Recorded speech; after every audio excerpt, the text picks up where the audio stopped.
Hello, I'm Charles Cumming. Here's a treat for fans of The Wire, the actor Dominic West, reading from my new novel, The Trinity Six.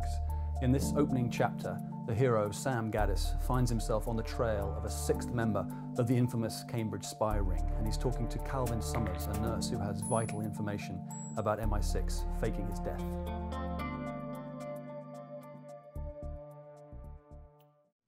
The dead man was not a dead man. He was alive, but he was not alive. That was the situation. Calvin Summers, the nurse, stopped at the edge of the towpath and looked behind him, back along the canal. He was a slight man, as stubborn and petulant as a child. Gaddis came to a halt beside him. "Keep talking," he said. It was the winter of 1992, an ordinary Monday night in February. Summers took an apple from his coat pocket and bit into it, chewing over the memories. The patient's name was Edward Crane. It said he was 76 on his notes, but none of us knew what was true and what wasn't. He looked mid-60s to me. They started walking again, black boots pressing through the mud. They'd obviously worked out it was best if they admitted him at night, when there were fewer people around, and the day staff had gone off shift. "Who's they?" Gaddis asked. "The spooks."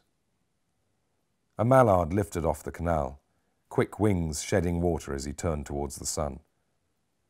Crane was brought in on a stretcher, unconscious, just after 10 on the evening of the 3rd. I was ready for him. I'm always ready. He bypassed A&E and was put straight into a private room off the ward. The chart said he had no next of kin and wasn't to be resuscitated in the event of cardiac arrest. Nothing unusual about that. As far as anyone was concerned, this was just another old man suffering from late-stage pancreatic cancer. Hours to live, liver failure, toxic.